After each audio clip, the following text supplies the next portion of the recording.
to wannan kaga ba matsi ba, idan cinga in su fagilo za a samu ta wallahi ba za ta da daidai ba, ba dinki ba, in majalisar dinkin duniya za a kai ta dinki ta wallahi ba za ta da daidai ba. Ki wargaje guri haka ki sauka da shi, kika yi zaman dandaba shi da shi haka aka lalata dukkan wata alfar wai yanzu wannan ba burgewa ba, amma ba ma a bar shi ma ba a shafin iskanci ba tai wannan abu. Kaga ya tafi a wulakanta, ke kin wulakanta kanki, sannan wannan duk wanda ya ma ya aura ya aure wa kansa asara. Tsakanin da Allah duk sai da tai wannan din guri, ka ga yadda tai wani dandaba shi da shi, ta sauka da saukar ta dan uban dan wannan ko dan guri ba zai nuna miki sauka da wannan gurin ba. Ka ga yadda ta wani zintimo ta bare guri, ta bare shi da kasan gyada haka ta bare shi.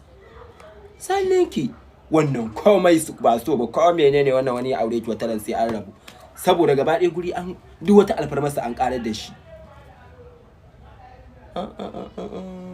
Sanni mai mazirari wannan ai shi kenan ya zama kofar gari, kuma sai hakuri wallahi. Ça fait 400. Et l'autre? L'autre c'est 500. Et ça? Ça c'est 200. Combien? Zo kaga kamar wannan yarinya ko wannan fa ba yadda za a gaya mata iskanci ƙarya ne. To zo kaga ita iskanci ma ko ina ta yi masa gida, ka ga nan din ta yage an mata kofa, can din ma nuna shi take, kuma wannan din ma irin wayannan su fa ba ta yanda za ka yi, wayannan sai dai kawai ka danganta ta da hasbunallahu wa ni'mal wakeel, ko kuma ka danganta ta da daurawa. Su ne kadai za su da ita daidai, in suka aje ta a wannan ɗakin nutsuwar sallah ce za a janyo mata wallahi ta za su sai sun yi ta wata 8. Haka suke wa mata. Wata yarinya in layi munan da aka kai ta sallar wata 8 tana nan ana neman mata maganin kafa duk ta ruruce ta tsiyaye. To ɗan yi zuba ne kaɗai su saka kamar rama sallar da baka yi wa mahalicin ka ba. Na rantsi da Allah yanzu dai kaga wannan ita fa bil haƙƙi da gaskiya ta kai wa tela, shi tabbataccen tela. Wai ni na rasa wannan wani irin bala'i tsakani da Allah. To kaga wai sai a yanke iya nan, sai kuma a bar wani a sama, to me zai hana a yanke? Kaga kenan takanas an ce iskanci aka zo wai iya daidai shiryar sai a yi wata lubiya a gurin. Ni sai in rasa wani takadirin ne ike musu wannan abin kullum. Yadda ke takama ba sama yayo ba yake hankaro ya hankaro, to duk ki gama fitar da shi, ki gama rabar da shi, ki ga yadda suka tsotse shi, yadda kika san an tsotse kunu a leda saka za a yar, duk sai kiga sai ta moji ƙasa zai yi rami, sai kin zuba kwaya, sai kin zuba wallahi wata ta zuba riɗi wani guda bai ci ko nan ɗin ba. To guri ne ya sha tsama ya sha matsa.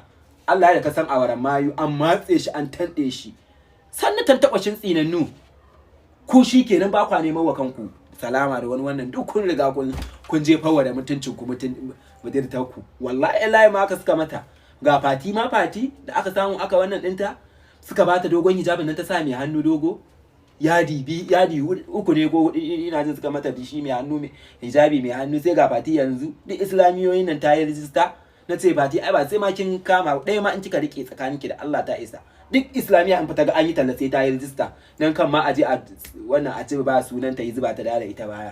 Wallahi shaye da daɗi, iskanci da daɗi. Na so kiɗan Nasiru ya bani SK gashi nan duka yanzu nan na jin gindi na ruwa mun yi wannan fa ita sai an kai ruwa rana sannan za ta gane cewa za ta gane manufa wanda ya bata kayan shaye-shayen ta ca. Sai an kai ruwa rana, yanzu cajin ne a kanta, kafin an jima ta ji ana yi mata ita ma cajin. Inna lillahi wa inna ilaihi raji'un. Kamar wannan kamata a ce tana daki tana shayarwa, ko kuma tana tarbiyyantarwa, ko kuma tana makaranta tana karantarwa, amma ta zama bakin murhu, sai dai azra mata wuta. Ai ku zaki sha wuta. Bari wannan din ta gama fashe miki, shi kuma ya zo ya oda fare dinki ya fanshe kayan shaye-shayen sa. Shi kenan fa zancan. Tunda ta riga ta wulakanta kanta. Wai shaye-shaye da daɗi, iskanci da daɗi. Ita fa wannan gaba ɗaya zunuban ta haɗa su guri guda, aka yi mata a cuci maza da da wannan iskancinta. Zunubanki guri guda aka yi miki a cuci maza da su. Haka kuma zaki gama abinki in dai ba Allah ne ya taimake ki ka gane cewa Allah ne mai yi ba, kika daina wannan wulakancin da rashin mutunci. Inna lillahi wa inna ilaihi raji'un. Wannan biki wa ƴaƴanki adalci ba. Yanzu nan gaba sai a ɗauka a bawa wani. Wallahi ko ɗan iska ne ni aka ɗauka aka bani wannan, an cuce ni an damfare ni. Tsakani da Allah kana gani yadda ta yi na share da kayanta a ɗakin da ba mijin da ba maharaminta ba, kuma ta zo ta ɗebi kayan abubuwa suna fashewa, za ta ji tana buƙatar wannan zance, sai oda fare ya yi suna. Shikenan inda rabo ma sai kaga an samu rabo, ƴaƴan da za su dinga fitowa su ne mana bad comment irin su ne.